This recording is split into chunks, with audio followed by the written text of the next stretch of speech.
Okay, so the reason that this conversation came up was because I, in a Comcast group, there was the one of the brothels had mentioned something about Akom Protocol and there being an issue with people greeting.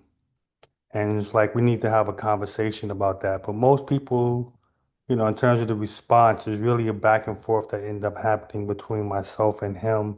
I think maybe one other person got involved with the conversation.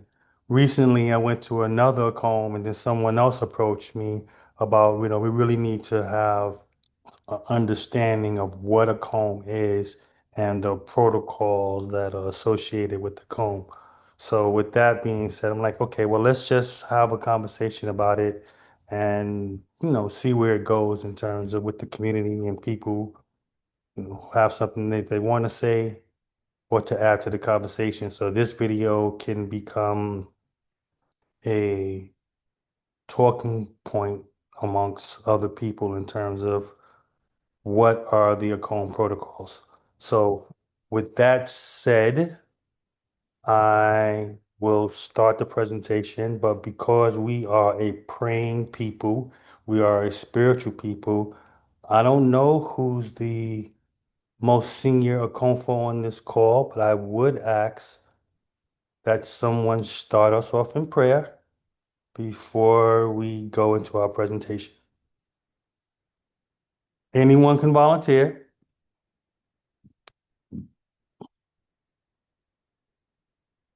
or, or do I need to pick somebody? Okay, maybe I won't say a comfort. How about anybody? We are spiritual people. We know how to pray. You don't have to be in the comfort just to pray. But I find it interesting that when we come to these public forums and we ask people to pray, there's a bunch of hesitation as to like, no, I can't pray. Like, is there an issue? Is there a concern? I would like to know.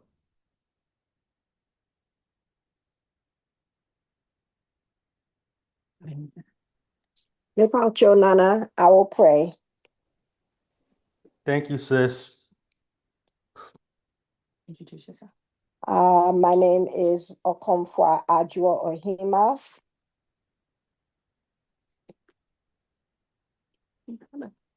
I know. I'll get the cat. Without your, the cat is biting my toes. Hey, hey. Oh, go ahead. You're recording.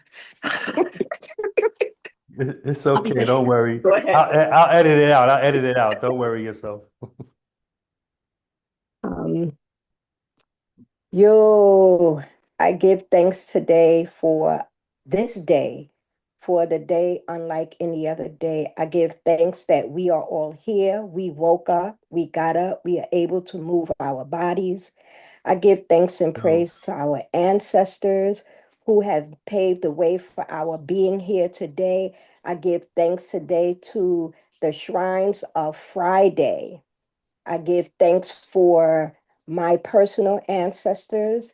I'm grateful for my life. I'm grateful for the lives of all I encounter that bring positivity to my life. I give thanks and praise for my Nana, Nana Nayo Abena. I give thanks and praise for her mom and all of the Akomfos who have paved the way for me to be here today. I pray that this meeting provides clarity, gives good information. We are able to walk away with more than we came with that will improve our lives. I pray that once we hear the information, we internalize it and use it to the best of our ability to move forward in our lives, whether we are a confoi, a confort, or any other tradition. I pray that we just all walk away with something good to take back and use in our lives. You. Medasi, Medasi, Medasi. Thank you so much for that. I really, really appreciate that. Yo, Monicasa. Very good.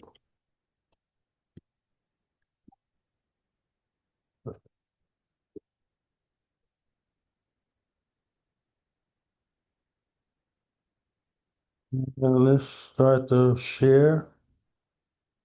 Here we go. Can everyone see that? Yes? Yes. Okay, let's start the shooting. All right. So, I believe most people know who I am and familiar with me as a person. So, my name is Nanakwesi Amoa Konfo to Tinga and a whole bunch of Sumambrafo shrines and water shrines as well. So I've been practitioner of Akom for I'm a graduate now, what, 18 years, which doesn't seem like that because I really feel like a baby just learning this stuff, continuing to learn. And with my journey and with my path, it has definitely been a big learning experience. So I give thanks to the shrines for helping me and keeping me and definitely putting me in a position where I can share the information that I've learned with others and try to continue to elevate Akom practices here in America.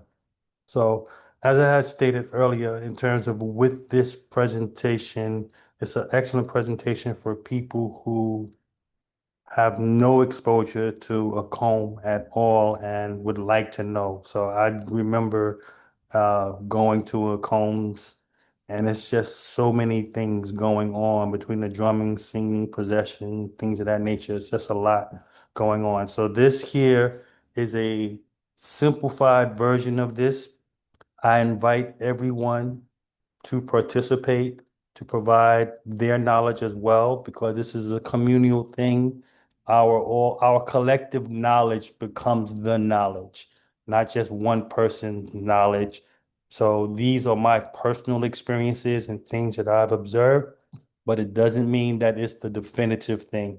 So with that being said, as you know, a comb means to possess or to prophesy, to prophesy within the Akan culture. Um, a comb is the spiritual tradition of the Akan people, which we have the Bono, the Asante, Fanti, the Aquapem, the Kwamu. There's a bunch of different Akan sects. So this tradition comes out of there. And the big piece of this is centered around spiritual possession and the veneration of the deities or the shrines, the spirits.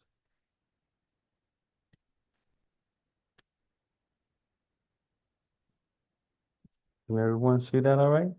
Let me see. Yeah.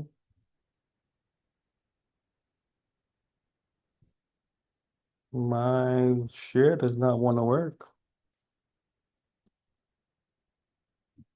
Okay. Is that okay?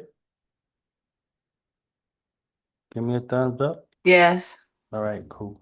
So the purpose of the, why does it keep doing that?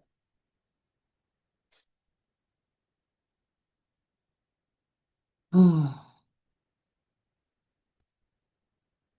the purpose, can everyone see that? No? No, all we see is you now. All right. Let's try it again. Now I see the presentation, purpose of the ceremony. Okay.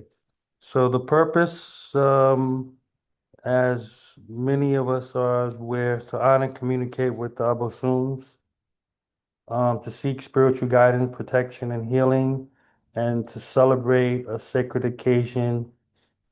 In many instances, what we do here is really probably more so to honor the shrine. So we have a combs here, and it's generally in honor of the comb. It'll be the Afashe, the yearly Yam Festival, a yearly festival for that particular shrine, and we want to honor that particular shrine in terms of giving thanks for bringing us through another cycle.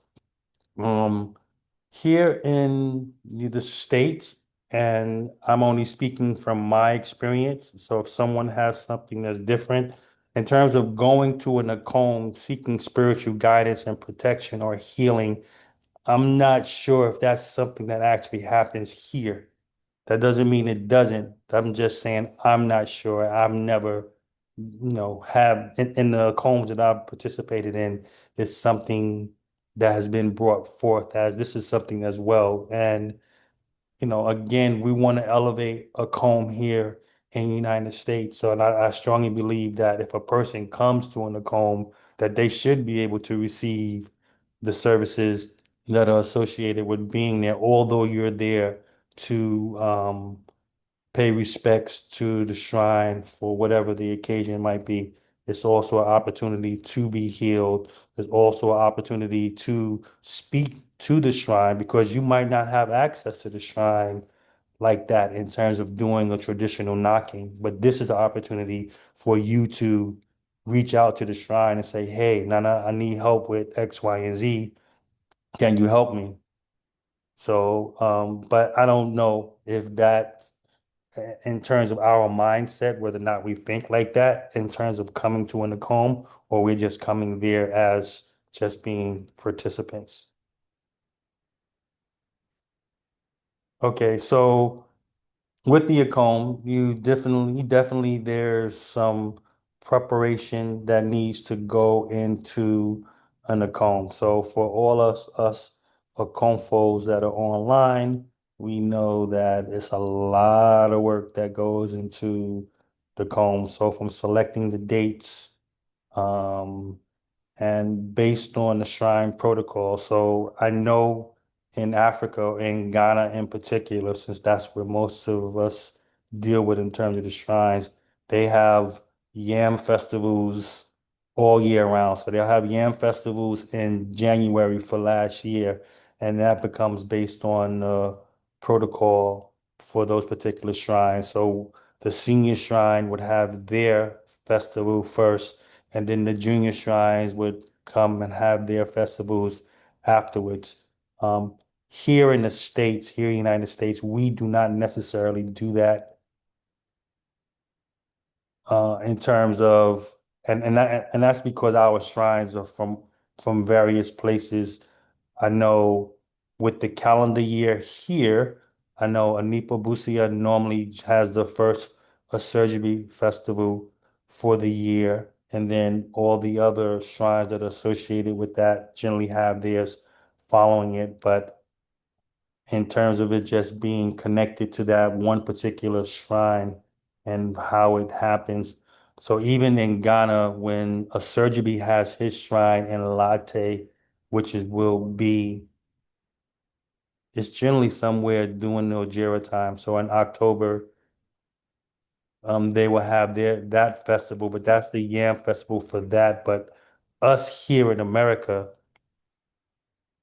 I'm not sure if there's a Suo Confos on the line, y'all can speak to this more so whether or not it's directly attached to you having your festival because that festival set off the chain of reactions for the other festivals. But in Ghana, for sure, that's something that's happened. You would not have, if you're a junior shrine or junior Konfo, you would not have a festival before the senior for that particular shrine did theirs.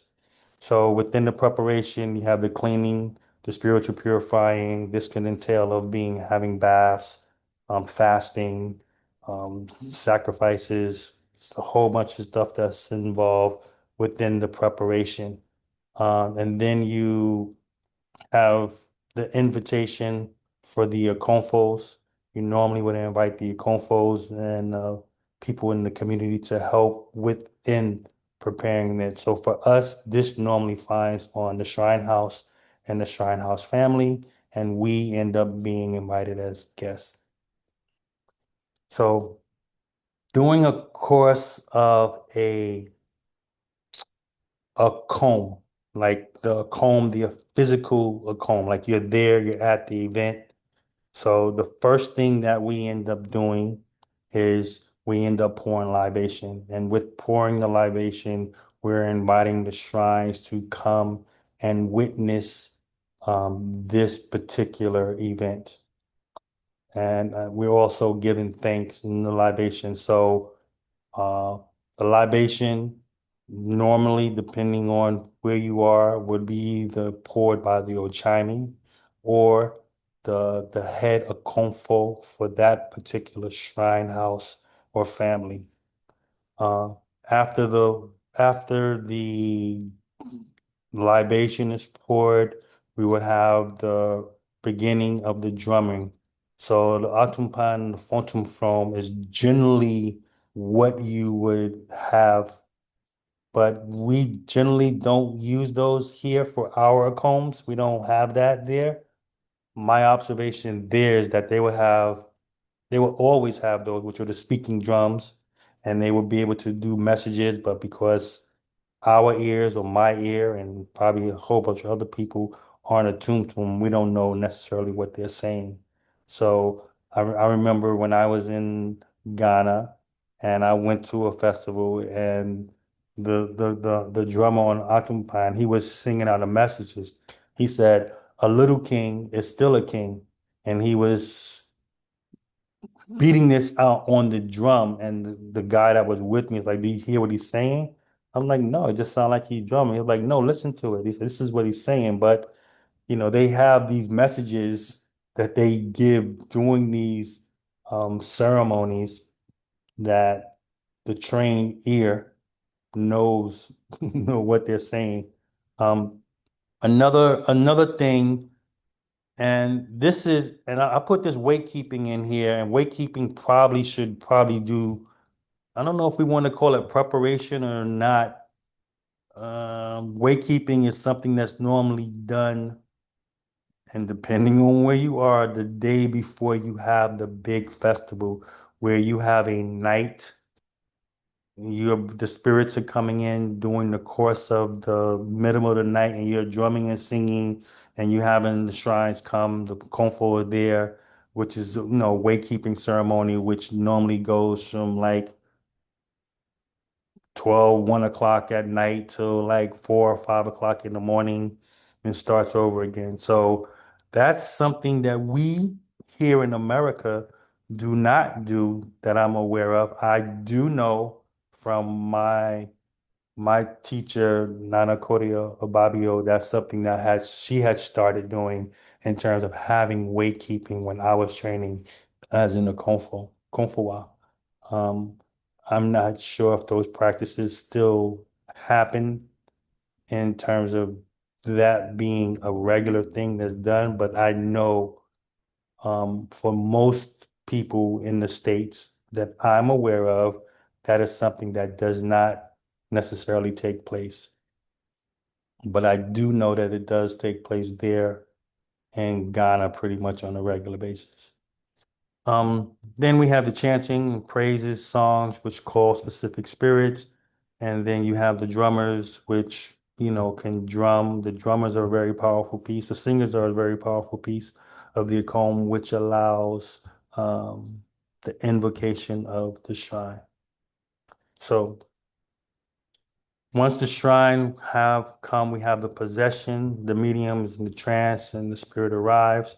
So there are welcome songs for the shrine, and there are leaving songs. And the welcome songs can be very, very elaborate depending if you're the senior, if you came the first time, you came the second time, you came the third time, and then you have different leaving songs that are associated with the shrines.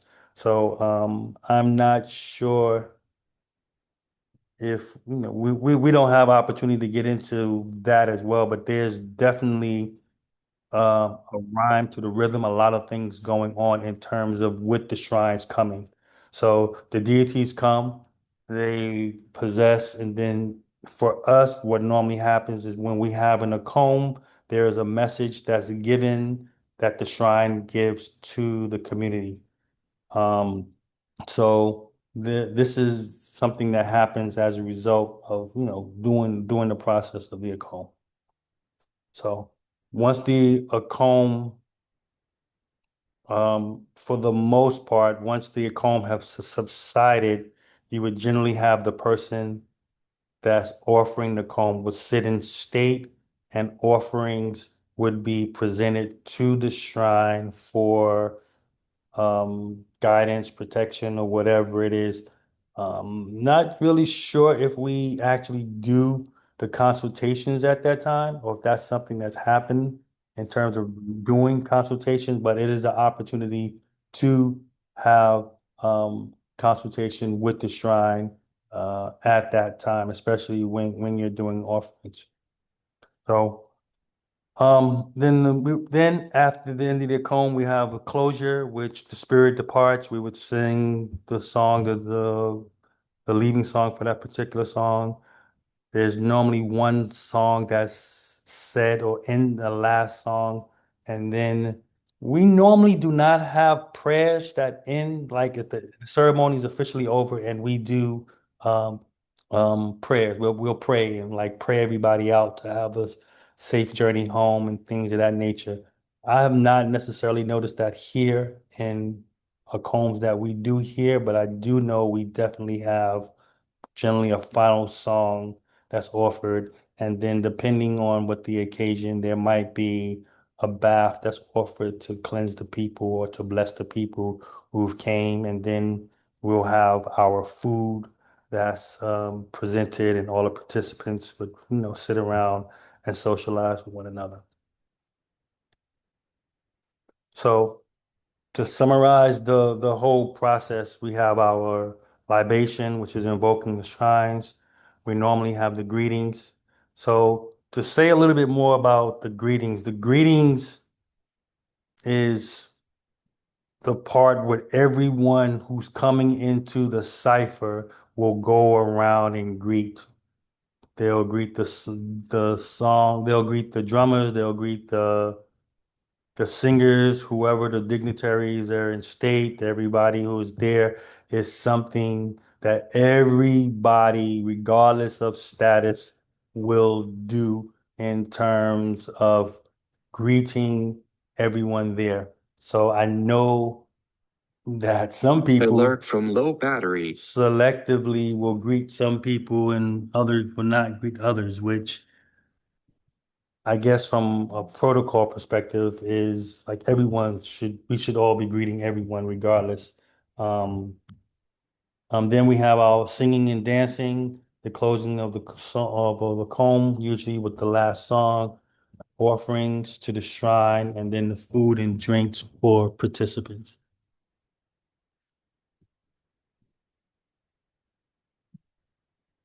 Let me plug up my computer before it dies.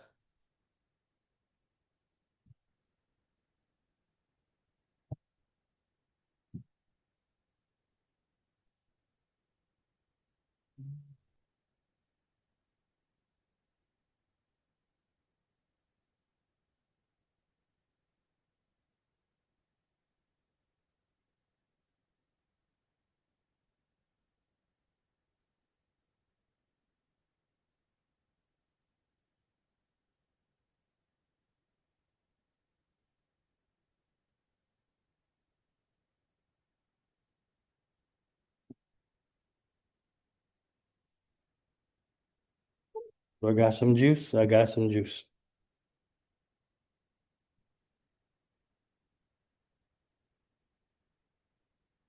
Okay, so the cultural significance is we're looking at we affirm our ancestral heritage and community identity, provide moral guidance and spiritual balance, connect the visible and the invisible worlds. So I think in general, acombs are a very powerful thing for us as a group to reaffirm our bonds and community strength in terms of working together. And for the most part, the Acombs are generally, good and spirited, and I think they definitely provide some level of healing. Just for evidence, they've been happening for the last 50 some odd years. People do get something out of them. So, um, so with that said, I'd like to open up for questions and dialogue with the people that's on there. Please, if you feel free to add to the conversation, you're welcome to do so. Some of the questions that I've have is like, what's the place for the community? So The Akom, if you look at Akom, the majority of the Akom seem like it's really centered around the Akom foes more so than the community members. So what's their place in this? And then for the community at large, like how do you feel as a community member doing a comb ceremony? So this is some of the things that I'm like, okay, where's everybody's head and thinking at on this? So with that being said, I will open it up for everybody else.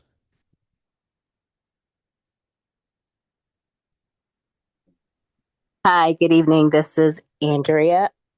I have a question, or I don't know. When I first started practicing a comb, it was years ago with you, Dr. Kwesi Amoa, my husband, and a talk like this would have been so welcoming and helpful to me. I want to know, and I'm sorry, I can't even offer any type of suggestions, but how do we get this type of talk out in the community outside of the regular people that are always accustomed to a comb? How do we open it up to new members and to welcome people who are searching? Is that a question for me or is that a question for the For group? anyone. Well, I mean, I think one that we definitely have to be more welcoming. So, I mean, something that we've talked about with the Comb Kessie is really like, putting on tours and going out there to present this information to people. So, majority of us, we were in college, the college audience, we all probably have connections that are open to doing things to this nature is us making a concerted effort to expose people that are looking for this to have these things. I know that various people are doing various things, but in terms of dealing with people, but this, I think we just really have to make a concerted effort to be welcoming for one, and two, be proactive in terms of sharing this type of information because I don't think I'm not aware of anything like this unless you just really become really, really involved with the culture. You learn by example and learn by doing. But anybody else, please feel free to jump in.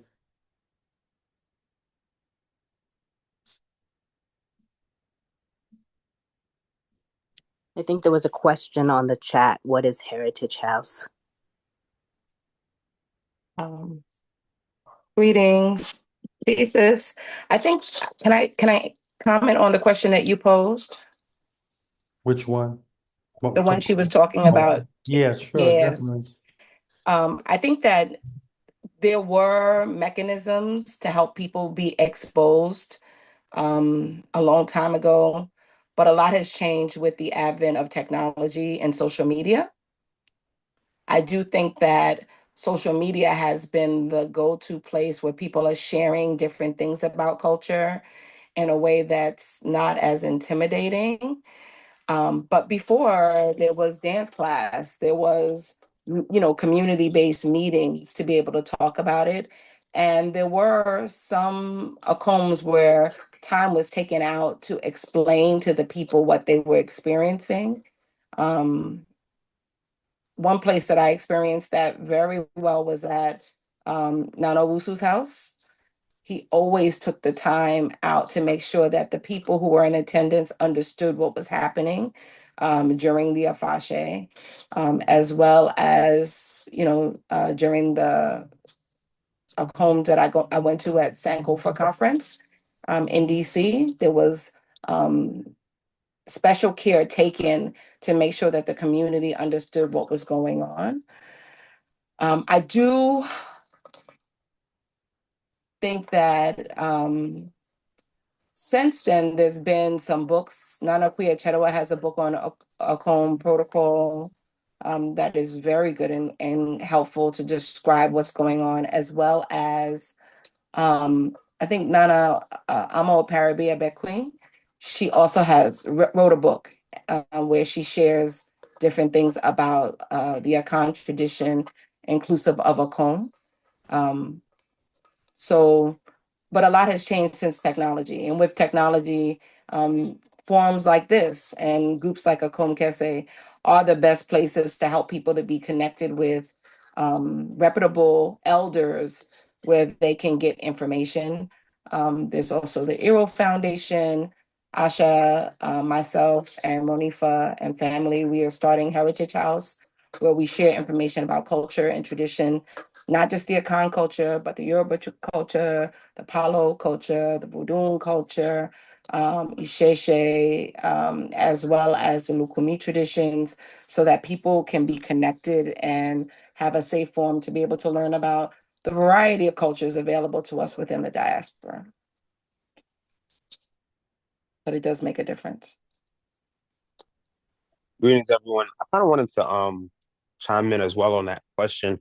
I think part of the thing is understanding that there are different roles that, let's say we're just even focused on just the open floor. Like in the context of the community, there'll be different roles in addition to the base roles that open floor are supposed to do that will be added on depending upon the person and their characteristics. Like there are some people who are natural born organizers, or even they've been trained to be organizers. They've been trained to bring people together, to engage in a very particular way. And so those Akon for have a particular job, right, to help facilitate bringing people into the tradition and so on. Then there also are some Okonfor who, or Akonfor who, maybe that's not their druthers. They're not the best at actually engaging in an organizing capacity with folks in the community or outside the community. But maybe, maybe they the top-notch healer, so you can go to them for whatever type of healing you need. You know that they are the best of the best when it comes to that. But when it comes to organizing people, they're not the best with that. And then you may have other people who focus on other things based on the additional skill sets that they have in addition to the training they received in the context of Akom. And so I think when it comes to trying to expand or deepen the educational component or the understanding when it comes to Akom, part of it is recognizing who are the Akon for, the Abusun for, Achanmi, and all these different roles that we have in the community, who plays these particular roles and what characteristics or what qualities or skill sets do these people have and who's better able to facilitate it. Like in my own family, my oldest brother, he's like on social media, he does all of that significantly more than I can do. But I know from growing up with my brother that he's the person out of me and all my siblings, he's the one that is best suited to be able to um, facilitate and communicate with people. He breaks stuff down to a way that people who've never heard of it, they feel they can connect to it. I know like that's my oldest brother's thing. Me, I'm like a staunch traditionalist. If you want to know about tradition, come talk to me and I'll have a long, detailed conversation with you. Right. And then my other brother, he likes to be in the shadows. And then my youngest brother, he's in between all of us. And so I think, and as you said, yeah, too, Asha in the chat, these things do require training. And I think that's part of the other thing. When we're talking about training over here, part of it is also like, yeah, teach people how to, the herbs you need for healing and how to hear at the pot and how to make a sumai or a shrine or whatever, or how to put some possesses on them. But then you also have to teach people if they're going to be playing this organizational role, part of training also has to be like, how do you organize our people? Right. And that's something I will say that my shrine house inside National Shrines of Africans America, like we're really big about, because for us, engaging in our home is not just for spiritual sake.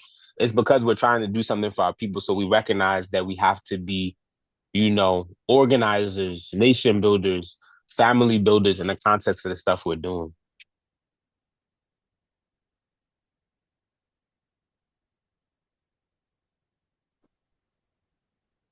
Bye, Joe. It's Nana Enyo, Denny Zulu. Hey, Nana. Can you hear me? Yes. Oh, great. Of course, you finally got me to talk. We talk about and I call it the evolution of our home in America. When Nana Yao Parry, Denny Zulu first um, brought it back here to America, he um, he introduced African culture through his dance company, and from his dance company, he segued into the African traditional religion, and he focused on the Akan. Because as some of you know, he also um, had Yoruba shrines, but he emphasized his Akan shrines. And when he met Nana Parabia back in 1965, that solidified everything for him. And his quest was to bring Akan traditional religion to America. When we started having Akans, we had them on Friday nights, and we had a weekly because this was one way he wanted us to um, get ourselves immersed into the culture. Um, so the Akom was something that we did every week, and then when we had our big festival, the Afashe, when we had our first Night of Surgery Festival um, in January of '72, um, that was, you know, um, like the Akom Kese. It was a big Akom. And so, and it evolved from there because, then the next time we went to Ghana, he found the Nanakumi shrine, and then he acquired a lot of shrines. And Nana Sawa brought the Soba to pray. And so we were back then in the 70s, show you how old I am, we were very, very much immersed in their Akan culture. And when we went to Latte, I'm going to tell you my experience in Latte. They had a comb every holy day. When we stayed at Latte on Sunday, Tuesday, and Friday, we were up in the wee hours in the morning doing our comb. Somebody got possessed, be it a trainee or a priest or even Nana or Parabia. And then she had her big festivals for us, and in honor of Nana, in honor of our being there and everything. So um, he wanted the comb to grow, and he wanted it to be a part of the African American religious psyche. And we worked very hard to continue his tradition because when he passed in the early '90s, you know, we tried to keep his tradition going. And so,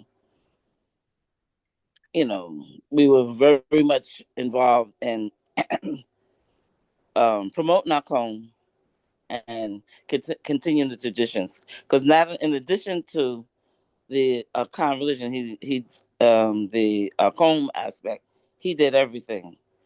We did Ojira. We did the first Yegrobra rites, the puberty rites.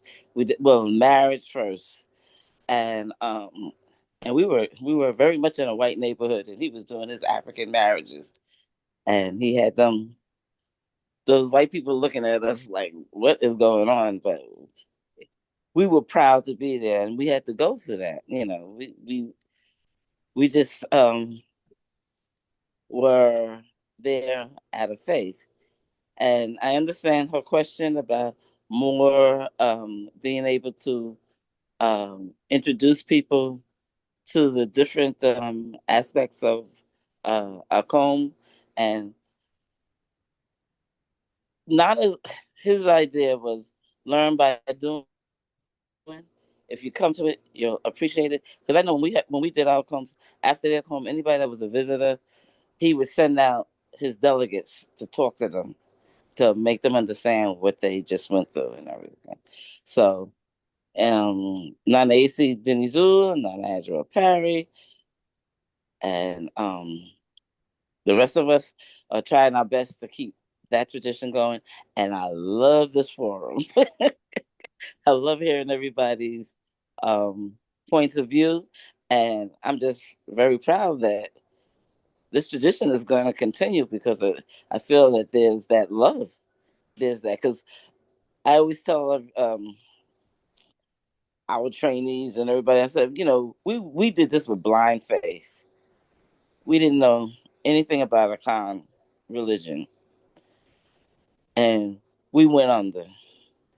We went into training. We went to Latte, and not a parent be able to say dance training dance. So we had to just dance.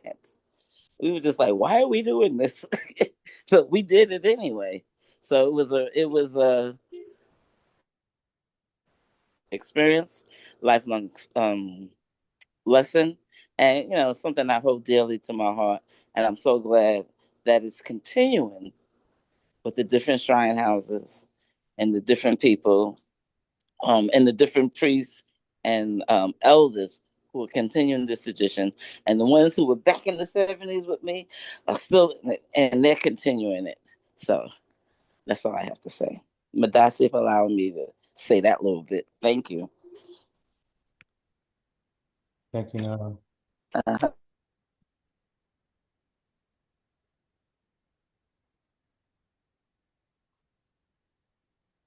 Well, I think I think there's definitely genuine love for the culture. I'm always concerned, like, we cannot let this thing go because so many people, such as yourself, the founding people that have come through, struggled so much so that we can even be to where we are today. So wearing lapas back in the 60s and wearing short hair and all that type of stuff. I'm sure. Even ostracized by your family um, for this crazy voodoo religion or whatever the thing was that they probably said. So um, I think that is definitely um, important for us to continue to maintain the traditions. And we're learning. A lot of us has branched out and we're learning a lot of different things and we're trying to bring it back. So if not one thing, if there isn't one thing that we should have all learned is that there's enough room for everything and everybody.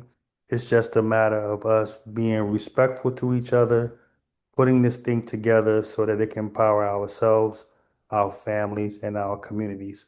So, Asha mentioned me having a Saman Kwahini, would help to bring all this type of stuff together. Um, one of the things that made Nana Yawa Parry Zulu the first unique is that he wore two titles. He was the Oman Henny for Akans in America, and he was the Akomfo Henny for the Akans in America. And he unified the crown, for lack of a better word, which allowed him to do all the other things that he was able to do. Um, even with establishing chieftainship and things of that nature.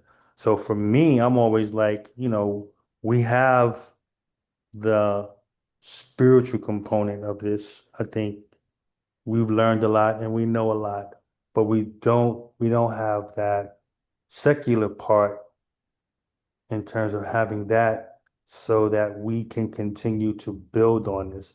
And the question becomes, how do we build secular part that's associated with a con culture?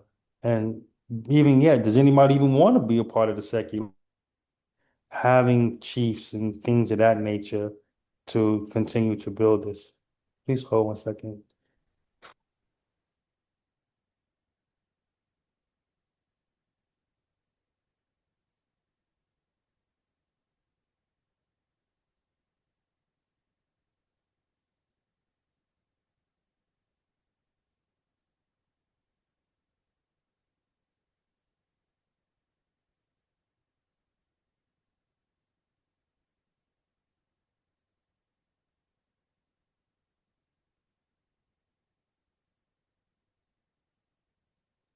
Okay, I'm back. I'm sorry. So yeah, I think, with that thought, like how do we start moving in that direction? And that's something that I struggle with a lot, in terms of how do we bring that unification? Because that's, I think, the key to all of this. If we're unified, we're organized, we're all rowing in the same direction, we're going to be able to reach our potential in so many ways. But I don't know how we get there. That's the question. Like, how do we get to that point?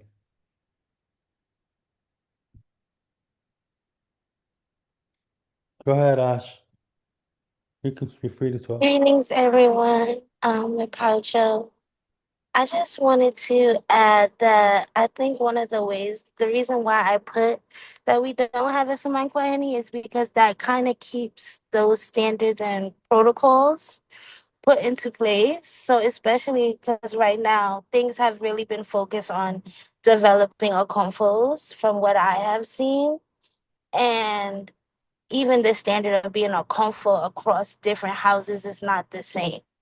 So I think not saying that everything has to be standardized because every shrine is different, but there is a level of base knowledge that people should know and they're usually tested on. And so I don't know what everybody knows because that's not my thing, but I know that that can having some base level information about roles and where they are and how they do and to make sure that people can be able to be sustainable because you don't know what you're giving to somebody if you don't even know what you have. And so those types of experiences, I know that from people that I've spoken to, they've struggled with, especially receiving different kinds of shrines. And I'm going to stop right there.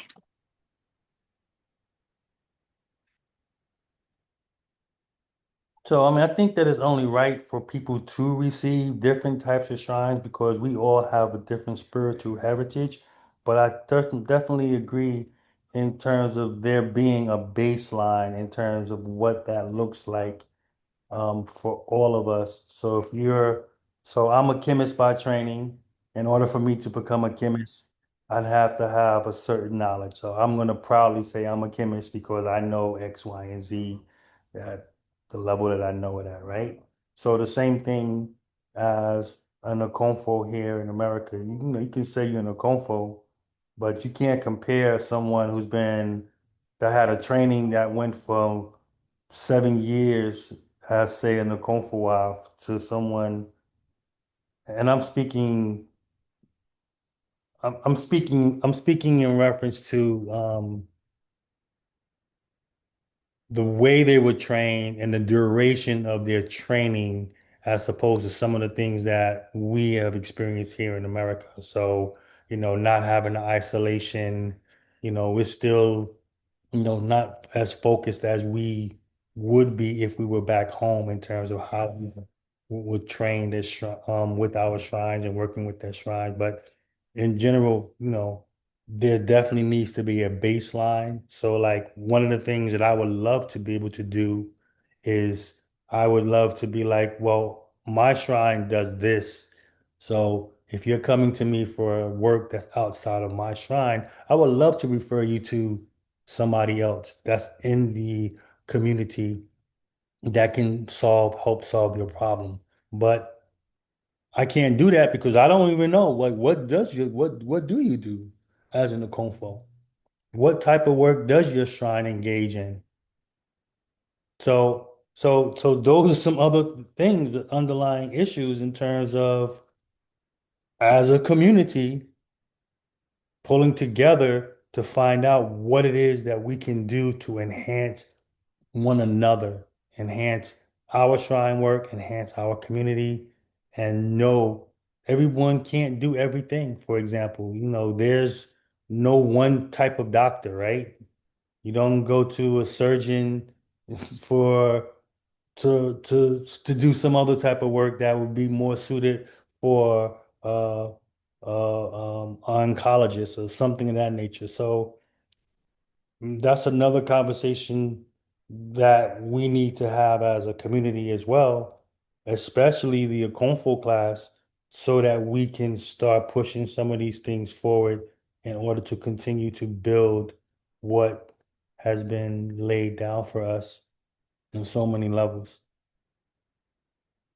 And also think, part of the training or part of what's happening is I think a fear factor has been built into training in terms of not being able to question what it is that you were told and or taught. And because of that, you don't want to question things. And I think as a result of not questioning things, you get caught into a cycle of having blinders, which I believe creates problems in the long run. So, but I'm willing to definitely hear what everybody else will say. I can talk, so this isn't for me to pontificate all these type of things. It's really for the community to express themselves and have some um, expression in terms of what do they think they have. So the question that I asked in terms of like if you weren't in the Kung Fu or if you weren't, um, what are you getting from the Akom? Are you getting the spiritual upliftment? Do you feel relieved? Do you feel better? Do you having come to these type of events? Are you getting something from it? So as a Confos, we have an obligation to do some of these things. But as a community member, how is that helping you?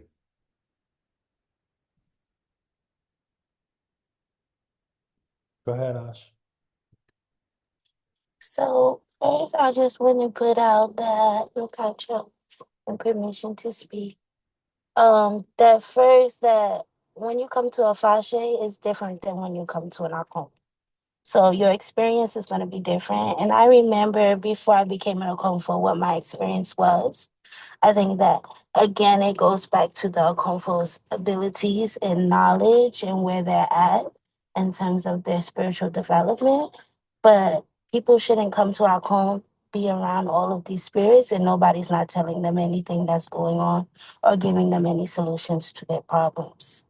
Um, and people not feeling like they can open up and speak without being judged by whoever the Chinese is or whoever is around while they're speaking their problem or their experience.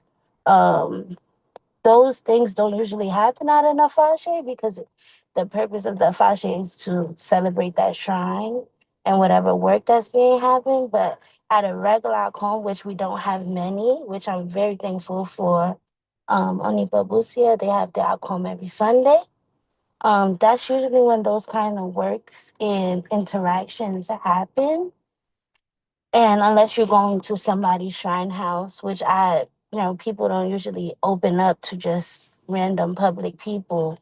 They'll have singing and drumming. So I don't know if that's something that we may want to organize, where maybe we spend a Kwesi at different, shrine houses. I think that there's also a thing of depending on what kind of shrine you have. Everybody has their own different taboos. A soul priest go through different testing and training than some Brafo or multi of shrines. And so being able to clearly identify people's shrines is also an issue. Um, this is not a time to just give people what you have. You give people what they need in their spirit. And so if you don't have it, then it's okay to say this is not something that I have to give. We need to go and help you find something that's going to be best for you. So So, that's another issue. So yeah, I'm gonna stop there. yeah, so Asha, I mean, you're absolutely right, but I mean, some of the stuff, it's like even just with the Suman Brafo shrines, that's a relatively new thing for us here because everybody's was just shrines. Everybody was just a suo shrines or water shrines. So even just understanding that there's classifications of shrines is relatively new in America. So I'm agreeing with you in terms of, yeah, we got work to do.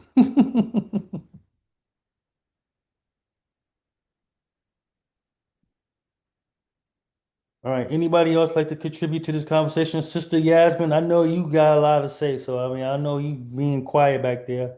What you got to say, huh?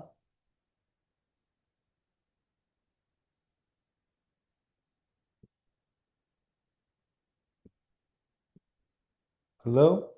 Let me see if I can unmute myself. Yeah. My thing, I don't have a lot to say. I try to listen and learn because, especially from the people, the priests, and people from the original home in New York with Nana Denny Zulu, to hear the history of all that is so fascinating to me. But I just strongly believe in the chieftainship, that's important for that to be established to help us to better connect and have representatives to help us with different things that we need to better bridge the gap. And I just think is there so much to learning about the spirit because, as you say, we have different heritage, different bloodlines, and just having a good foundation and understanding and love and acceptance that we are different and we do have different spirits, and just knowing because we know a certain amount of spirits, but if someone over here and some spirit that may be in Ghana that they know about that we don't know about, I mean, things like that. How do we handle that? Somebody may be spirit may be coming through them and we're not understanding why the spirit looks like that on them. It could be because there's so many things we need to learn, but we have to have a open heart and an open mind and understand that people have different spirits and their spirits need different things. But I mean, it's a forever, ever journey in a cone, and that there's not a whole lot of absolutes and different areas and different um, spirits are different in different places and different locations, and that some of us are blessed to have maybe family in Ghana where we can get more assistance, but for most of us, we don't. So we need support systems and we need help and we need to continue to share what we know and not be ashamed of what we don't know, you know. Well said. This is Ami Arinchua, and I just want to say that we just have to really pray to our ancestors to open up the road. Because our ancestors, I mean, like you said, look at all the different shrines that are coming through now. That's the work of our ancestors and the unity, and we're still trying to be one family. So our ancestors will lead us, guide us, and don't be afraid to be different, but always be respectful, always be humble from where you came from. And that's what I have to say. Well, thank you for sharing. I think that's important. When I think everyone, I mean, as a kid growing up with Nana Yao Parry Dini Zulu at the shrine, one of the things he used to say is everybody has something to offer. And it's true, regardless of how small it is, it makes a big contribution to the whole. But I really think we need to start with being humble as one and being respectful. Like no one knows everything. I know I always go back to when I got my doctorate in chemistry. I was so proud, like I got the highest degree in the land. I'm so like into myself. And then I get my diploma and it's in Latin. And right then and there, that was like the most humbling thing for me ever. Like, bruh, you don't know nothing. You think you know something, you don't know anything. And what you know, but there's a lot of stuff that you don't know. And I think, being mindful of that others have something to offer and can contribute to what we're doing. And again, if we're working in the spirit of unity, working in the spirit of pushing each other forward and upliftment, we'll get there. And it'll be so much more stronger as opposed to vying and jockeying for position to who's going to be the biggest nana or whatever. Who really cares at the end of the day? What are we trying to accomplish? I just also say one more thing. Yeah. It's Shrine comes down, the shrine works as a family. They're so acceptance of each other. I think they're trying to teach us something, and that's something that a lot of us don't see. I'm Shrine, sorry. Say it again. Say it again. I'm sorry. I didn't catch all of that. the shrine is a family. They act like family. They treat each other as family. They're not bucking for positions. So I think that's our lead. You know, everybody they get along with each other, and we're trying our best. So I think that we need to continue trying, being open, and people are different. That's what I have to say. No, thank you for sharing. Quasi, this is Mommy and you again. No, no. Mhm. When you're talking about um the part of the culture was dealt with the chieftaincy and everything. Um, if you notice, when Nana did his first, well, I shouldn't say his first. When he did, well, yeah, when he did his chiefs, his first chief was Nana Jabba. He was Mangrado, but he did that in the late 70s. But the chieftaincy position, when he made it so that it was a part of our culture heritage, wasn't until 1984 when he installed Nana Kwesi Ajuman. Well, in 85, when he installed Nana Kwesi Ajuman. And his mindset behind that was that he wanted to establish the Akom religion in America. He wanted that to be a what's the word I'm going to use? Uh, a given. You know, oh, this is something that we accept. This is here. He wanted to entrench it into everybody to make them understand that the Akom religion was first and foremost.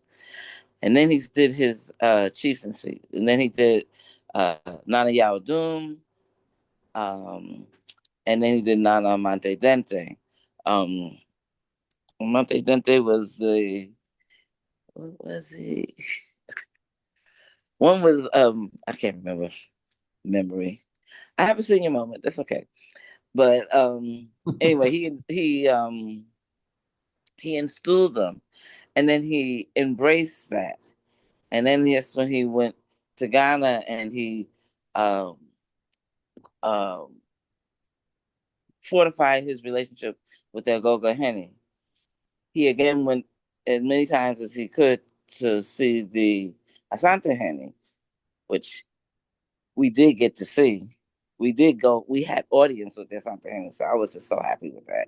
But yeah, and then he was establishing the chieftaincy after he had more Solidified fortified the the Akom religion.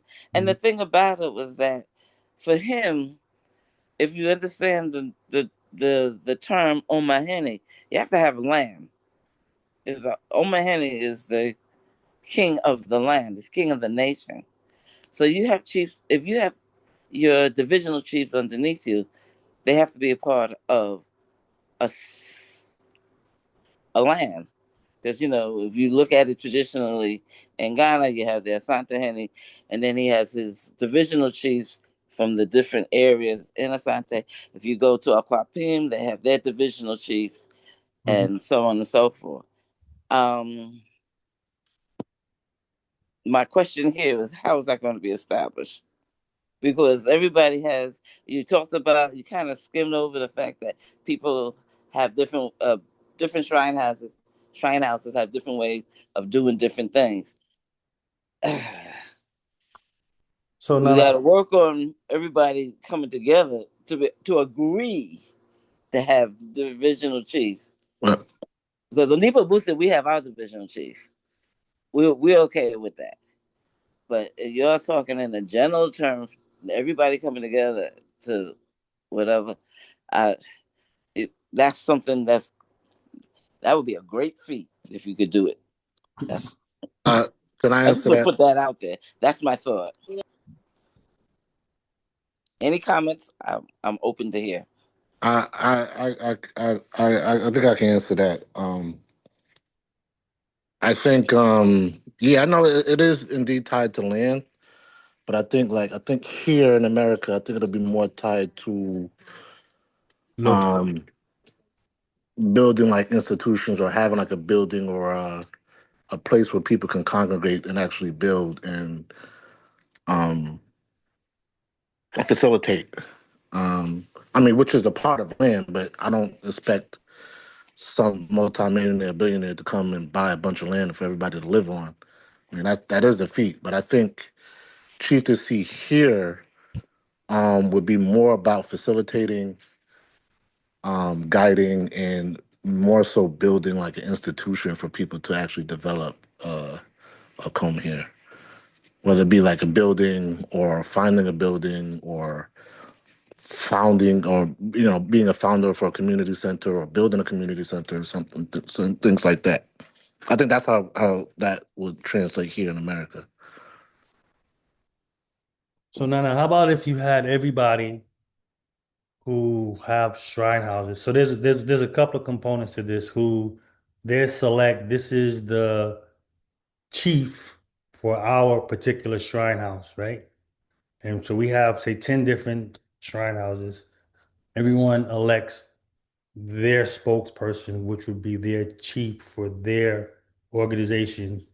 That those people would then get together as their uh, group of chiefs, and then from there, they have the ability to elect one person that would be the representative for them in terms of them as their have their established chieftaincies. So, and and I'm saying this uniquely so that it's serving our needs here in America, not serving Ghanaian needs. So you have people who in America, and most the Ghanaians, I don't fault them. They have people who've been established as chiefs for their towns, their divisional chiefs, or whatever title they've given them. But their specific mission is to help build up that town in Ghana. That doesn't do us here any good. We got people here who need assistance as well. Using there as a template in terms of building, that's one way that we can organize ourselves, especially from a secular perspective, where we're, because, with the shrines, there's a bunch of different stuff that goes on with the shrines, bunch of different taboos. It's another nuance. I won't even say levels, a different nuances. But from a secular perspective, that's something that we definitely can do in terms of, and that can even be done in conjunction with the House of Chiefs from Ghana in terms of recognizing these chieftainships that are associated with here. So, for example, Nana Asamoah, when he did his presentation about the chieftainships that were bestowed to Americans here from Ghana and how they were registered in the House of Chiefs, which I didn't even know they even had a certification process for that. But I mean, I think there's definitely ways of it being done. It's whether or not are we willing to do it, or are we willing to recognize the authority that comes with that. And just like if the person ain't doing what he's supposed to be doing, then you get rid of him. Like you're not serving the people. You're not here helping us. You have all those things in place. So that's definitely, I think, a way that can move this part of the culture forward, but it's going to be unique because it's going to serve the needs of our community. We're not being established as chiefs to service the needs of Ghanaian communities. And I'm not saying that we shouldn't help them. I'm saying, but we also need to be thinking about our own kids and our own families and our own communities here in America so that we can better fortify ourselves against the beast that we deal with every day.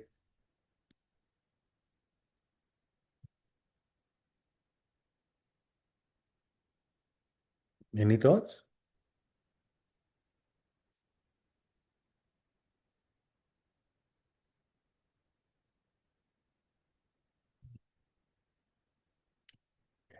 Hey, Ash, I guess it's just me and you talking today. I don't know what I hope everyone is wants to add a little bit more, but I think that we don't really need that many chiefs. I think that the point of, as I put in the chat, this is my honey, is to know all of the shrines and the medicine and the initiations. They test the people that are in training. But the Yeah, Samarkand Henny is on the religious side. So the Samarkand, yeah, we'll be dealing with the religious side of it, which is yeah. important, yes. But what about the secular side? I We think need that you. we need those chiefs.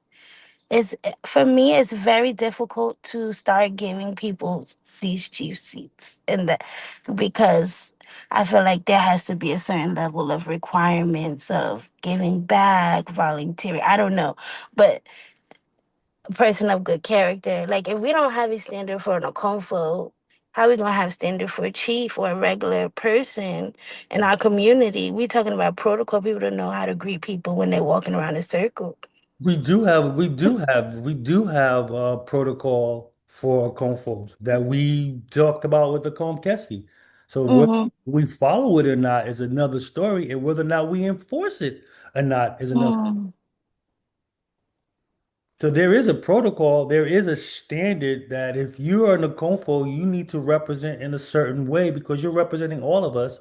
But if I don't bring a case against you because you did something stupid because you don't want to create the problem, then there's no enforcement mechanism. We have to police ourselves, but we don't want to do that because it's easier for us to be like, you know what, you do what you got to do, I do what I got to do, and keep it moving. It's easiest for us to do that than to hold somebody accountable, to go to the council of elders and bring a case to Mm. somebody. Yeah. I didn't know that that was a thing that was already created. Um, in terms of the Council of Elders, and maybe that should be another announcement, like who are they and how did they become the Council of Elders? Which one? Because we helped establish the council of elders. Mm-hmm. We went through a big protocol. We went through Mm-hmm. a whole bunch of stuff in terms of how to outdooring. So which Mm. council of elders are you speaking of? I'm guessing, well, I guess the only people that are really having this discussion is Akom Kese. And so there was an outdooring, but maybe for people that are new in the tradition, because I'm just a chicken nugget, maybe a reintroduction. I don't think that everybody is Yeah. graduating and knowing that this thing is here to be able to use it. Not even graduation, just in general, people are new to the culture, don't know that this whole forum exists. Like, how do we get people to know that this forum exists? You know what I mean? So, I mean, I don't even think it's just people, even people who are a part of the culture and who've been around for the culture. I mean, they are aware of it, if nothing else. But again, it's our thinking. It's like I don't want nobody in my business, and I ain't going to them to talk to them about my problems, which is probably the better way of dealing with your problems than getting law enforcement and the United States government involved in your business. The Council of Elders is probably your best solution in terms of resolving stuff. So, so you have the Council of Elders that we help to establish, right? Then you have the Council of Elders of Nana Coney Advisory Board. That Council of Elders was supposed to have been the council of elders that resolved cases amongst confos. That was their stated purpose because I worked with them for several years trying to get them to outdoor themselves and to put some things in place in protocols so that that could continue. But that was not successful. Right now, you probably got three or four of the original members are alive. So, so I mean, there are efforts that are made, but then again, what do we want to be able to do, and who's going to speak up and say something and be bold enough to say, hey, this is where we need to go without being offended, without creating some type of feeling some type of way because you've been offended. I mean, so these are questions. Like I'm definitely pushing as hard as I can. Probably pushing too much, but I mean, Not pushing too much. this is some things that we need to do, that we need to talk about. We need to organize ourselves better in terms of doing this. So there are tons of opportunities, but where's the willingness from the people who want to really see this happen? And that becomes a critical issue. Mepaucho, Oklahoma, Mepaucho, this is not a brothel Henny choir. no, So no, how you doing? I'm doing well. I'm using Nana's line. So I was trying to jump in real quick because I have a couple of things going on. But I'm the Ochimi for the Bianca B Council of Elders, and I'm hearing a lot of good things that are said. But yes, we're definitely maybe we need to advertise ourselves more. Have a and we're working on things to make ourselves more known to the community, and we have had cases of uh, we've had cases of people that are in Akom as well as people who are adjacent to Akom. So we're not just restricting ourselves. We take all kinds of cases, and we're trying to advertise ourselves more, to be out more, so that people can utilize us.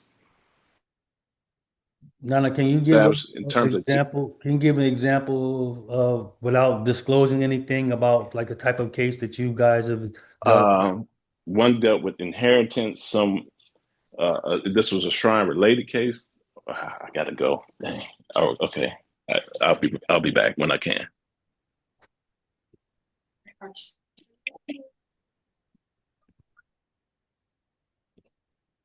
Hello? We had to step away, I guess. Oh, okay. All right. Anybody else like to make a contribution to this conversation? I mean, we talked about the whole idea behind this Napacho, conversation. Napacho, I'm just updating you all. Abraham and I are here. We had to, he's okay. We just had to come to urgent care Oh, okay. for some things. So we were sitting in the room waiting. And as it always is, as soon as you want to talk, you want to do something, here they come. So that's what's going on. I don't know how long this conversation will take place, but he's talking with someone now and we should be leaving, shortly. But I would like to say that I heard some very good things. And one of the things that I'm working on myself as an Akonfo is to get more people who are not directly in the Akonfo line to join my house. Because, going to Ghana and just seeing how everything plays a part, that's very important. I think we've gotten very Akonfo heavy here in America. It's the thing, it's the attraction, and there's many different parts. We play a part, but not the main part. And I think that's kind of got overemphasized somehow here. So that's what makes it challenging and difficult to be a complete body. We're just kind of like one part that's moving. And of course, anybody that's in the Congo and doing the work, you can't do it alone. So that becomes very hard. One of the things that I've been working on is advertising what I do, the things that I've become proficient in, the healing that I do. So that's something that somebody mentioned. I think, Nana, you mentioned referring clients to other Akonfo. And what I've experienced is that there seems to be because I'm from the outside, so I didn't grow up in a comb. I didn't grow up with the consciousness about it. Didn't know anything about it. So when I came in, it was through college, kind of getting introduced to it. So I didn't go to the African centered schools. I knew none of that. So when I got into it, it was completely new to me. In fact, I stayed away from it for about 4 or 5 years when it first entered into my sphere. But what I'm saying is that I don't think we have the proper respect for each other. or our training that we've gotten. Um, we don't refer. The medical doctors, they refer other, they refer you out to other doctors. Um, we have to get a system within ourselves, amongst ourselves, so that we can be efficient in the community, because the community is who we are professing outside of our families to do this for. So we have to have that confidence and promote the skill set that another couple has, so that the true healing that we talk about so much, we got to do the work, we got to do this healing, that it can start taking place. So my thing is, now I'm definitely looking to start advertising. In fact, that's what I'm working on currently, is making flyers. And when you see the flyers for the festivals or anything in Ghana, they have the list of things that they are proficient, that their shrines and the healer are proficient in. And I think that's where we got to get to, and Abrapo's back. So I just wanted to give you all my little spin and take on that. Hold on. Hello. Hello. Yeah, we can hear you, bro. Okay. Cool. I think you were asking for an example type of case. Yes. So we have one case was one dealt with inheritance, um, and I don't want to go too deep into that because the people may, if I go too deep into it, people start putting two and two together. Then we had a case that dealt with a marriage and someone wanting to bring uh, someone that they had met from Ghana over, and they would need advisement on that. But in terms of what we deal with resolution of disputes as well as just advisement. If people want to come to us and just seek counsel on direction or on a decision that they need to make, it could be professionally, it could be purchasing a home, it could be understanding insurance. Not that we have expertise in that, but what we will do is we'll go seek out the information and bring resources back to you. So those are some of the things that we can do in terms. I apologize for the noise in the background. Those are some of the things that we are committed to do. Now we also are embarked upon, just to be germane to what we're talking about now, we are embarking upon helping to establish family elders. And I think that establishing chieftaincy, we have to take bite-sized chunks and let it be organic. Because if we try to install someone as a chief overall, you do have this problem of, okay, I like this person, this other person doesn't like the person. So you have um, this unnatural, artificial confound, if you will, versus if you establish something more parochial, closer in, like let's establish our family elders, which is part of the process of Ojira, is establishing who is going to be the family's guy, and then let those family or those clan leaders then congregate and create eldership amongst each other. And then from there, you can get a chief that will organically grow out of that. So I think that would be a bite-sized approach to establishing it. Yes, I do believe that we need chiefs. We need people who want to be part of the culture, because I don't see it as a religion. I see it as the culture all as one, because you need the spiritual piece. You need the Okomfos to instill. That's who instills the chiefs. And so, and that's who, it's the chiefs who then kind of have some regulatory and governance over, the Okomfos. They will claim those as, oh, these are my shrines. But they have to provide support for those shrines, for someone to, give deference to that person and to listen to that person's guidance. So, but it has to grow organically. I think we should take bite-sized steps towards it. But I think it's something we definitely need to do. We need chiefs, we need Ochimis, we need Abrafos, we need drummers. We need those societies, all of those as societies, to make up our culture. But we have always been so far we've been Akofo heavy. in the development of the culture. So we just kind of have to spread that out. That's all I wanted to say. Thank you. I think that's a start to bring attention to other positions in our home is to do presentations and talks about them to make them, more available for the culture to be more aware of them. I mean, I think those conversations have definitely had. Nana Sechi, he did a conversation talking about all the different positions. I believe, Confosesa with Nana Cordon and Nana Turiapong, they also did something as well, talking about the different positions that are associated within a shrine house and a comb. So I think the work that we're doing as a comb Kessie is definitely trying to put that out there. And again, I mean, I think I asked even Nana Samwa to get somebody from Ogogo to talk about the shrines there and the shrine positions, which, we can get that information out there so that we have a blanket idea of what it is. It doesn't have to be exactly what it is there, but we can have ideas which form templates to help us to organize ourselves here. So, I mean, I could ask some of the Chinese, just that the Abo Sunfo there doesn't speak English. So that's my only that's all right. dilemma. But We'll get but somebody to speak English. No problem. but the Chinese and stuff like that, and I'm sure if we scheduled the Zoom ahead of time and things like that, I could have them talk. Um, but yeah. Okay. All right. Well, it is 8:35. Um, I'm not sure if anybody else has anything they would like to say in reference to this conversation. I always like to try to be respectful of people's time.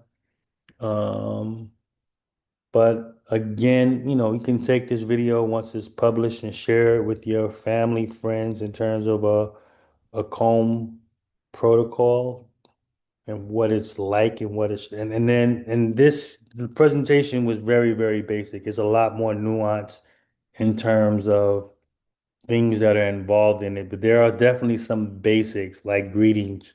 Greeting everyone is a great basic thing, the coming songs and the going songs for the Bosums. At least that's what I'm aware of. I'm not sure in the Asante culture, for example, do they have the same coming and going songs? I know for the songs that we do for the shrines that we are most familiar with here, we have that. So again, this is an initial conversation. I'm sure it can be expanded upon, and there's more information that can be added to it. But I think it was something that we definitely, want to have and keep the conversation going. Does anybody like to have any last words before we go? Yes, this is Jasmine. I was just looking at something in the chat, and I was Okay. wondering about that. Few statements in the chat about licenses. Um, what was the question? It said, most people in America don't have an Akonfo license. This is true. You're correct. Working to establish that. Okay. You're correct. I was able to receive my Psychic Healers Association membership and should have a Ghana National Practitioner license soon. That's a Kung Fu Amo Vital. So, Mhm. there's something, um, and I'm sure Akonfos are not going to probably want to do this. Like to say that you're qualified, there's generally a ritual that you would go through to say that you're qualified to be in your position as an Akonfo. So whether or not you're divining, you're healing, you're doing something when the shrine comes upon you and you ask the shrine something, which is a way of telling whether or not you have the shrine. So if you got the shrine Mhm. and they say, what's in this door? And the shrine is possessing and the shrine correctly identifies whatever it is, then you're qualified. So um, I don't know if a Confos here in America who've gotten the title of Confo would be willing to go through that in terms of having a qualification because we don't have anything here as such that would qualify you. So I know from talking with Nana Sechi, there's a ritual for qualification that they call kum kum, that everyone that's qualified would go through this ritual and they would have that, which would show that you're qualified to be in a konfo. So that's a whole nother story within itself. And I have no idea what that would look like here in America. And even if people wanted to do that, especially given what they've already gone through.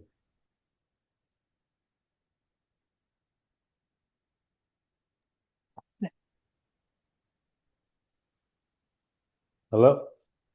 Yes. I see Nana Ama at the association she's talking about. Nana, are you there? Maybe she's not. Yes, Yeah. Is that here. the Sorry, I didn't association that? understand. How you doing? Okay, and yourself?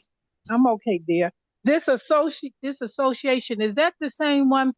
Because I remember Nana Boatway years ago, she gave me a Hmm. picture and she was in it and her Bicon, your Bicon. Right. Is that's the same association? Yes. So the Psychic Healers Association was established by Nana Parabia back when, um, And Kruma, Nana. and Nana Nkrumah, right? Right, So right. so Okay. what has happened in Ghana. I was there last year several times and did a lot of. I spent a lot of time at the headquarters and things. So Mm-hmm. what is happening in Ghana? They are pulling together because you got a lot of Chinese people Mm-hmm. there. I've been to a couple of the meetings and a lot of things. So what they're doing in Mm-hmm. Ghana is they have what is called Graftum, and it is the national um, registry where you get your national license Mm-hmm. for practitioners. Psychic Healers Association, the Akomfos kind of have a foot in because of Nana Parabia started that. Mm-hmm. So that's the first entry of um, of membership for Akomfos, Mm-hmm. right? Of course, they do a little testing of you, but that is the first entry. Mm-hmm. Then from there, Graftum, which the Psychic Healers Association is basically a, a, a handheld Mm-hmm. associate partner of Graftum, because Grafton also has medical Mm-hmm. doctors, it has psychiatrists, Mm-hmm. psychologists, herbalists. Mm-hmm. So it has a big group. And so now what happens, you join as an Okonfo, the Psychic Healers Association. Then from there, your license application goes through Grafton to get actually get put through to the Ghanaian government, because what they're doing now is they're making herbalists get licensed, get insurance. So Mm-hmm. now it's a big push. It's a huge push that they're doing. Mm-hmm. I can share more about it, but that's something I've been working on. Mm-hmm. And yeah, I have my membership to Grafton and to the Psychic Healers Association. My application and everything for the national license, I'm awaiting that. Now, So that's a pro. What about Nana Abbas? Is he still in charge of the Comfo as the president of the Comfos in Ghana? I'm not, I can't definitely answer that. There's a lot of things that, um, many different things. And one of Mm-hmm. the other things that I hadn't talked about publicly, but, I guess I will kind of make note of now, is that I also was trying to establish something that because there's a lot of new graduates who most people have started, like we heard Mm-hmm. this talk about, understanding the history between Nana Den Zulu and Nana Parabia. So that starting point, the home, like the Mecca, Yeah. I know people don't like latte for whatever reason, but that is if you know if you got certain pantheon of shrines, that's where it come from. So we were trying to work on establishing an organization that helps keep the unity between the Americans and the Ghanaians in terms of the Okonfos through the Nana Konide Latte pantheon. And that's one of the ways of trying to help people get their license and do things that establishes them, as you will, quote unquote, I'm air quoting, legit, if you will, however you want to take that. No slight to anyone, but we all understand that what I mean when I say that, being here in America. So that's something that I've been working on for a little while. And, that's something that I do want to present to the Okonfos, because I think it's important as we really get our feet into doing the work. It's a lot of us out here that know some things and can help people. And, once we do that, for instance, the power of this membership and organization. I had a friend, my Brafo and I have long-term friends in Ghana. One of them, the healer, was sick. There's a saying that, you, the healer, can't heal yourself. You have to go outside yourself to heal. You could do certain things, but you just really can't do it for yourself. So I use the group that I'm a member of to solicit honest work for our friend. And it was the best thing I could have ever done, because it holds accountability. And the gentleman told me the only reason that I am even engaging you is because we are a part of this organization. So there's a level of respect even across the waters. I did not know him, but we share membership. And, our friend is better and things like that. So these are the types of things. I'm in touch with people who they wanted him to come to America because he did this powerful healing on some twins, and they tried to get him. He was like, I'm not coming there. So I'm in contact with people and healers that literally, because of that, the membership and things, they're like, we're brothers and sisters. And that's people that I'm like, we need to do this in America. So that's kind of where I am, but if anyone is interested in knowing more, I can put my number in the chat, in the group chat, because my phone is probably about to die. I got 7%. So Thank you so much, Alma. That's some wonderful information. So you're glad welcome. sharing it. And it also, again, to me, in my mind, it ties in the importance of chieftainship, because all of that is important. That connection, that ability to connect and know on the ground socially what's going on in Ghana as well, because it definitely will affect us. Oh, absolutely. Absolutely. No problem.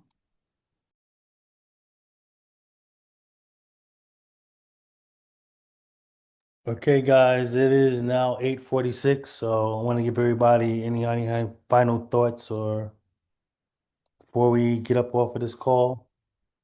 Again, I want to thank everybody for coming in.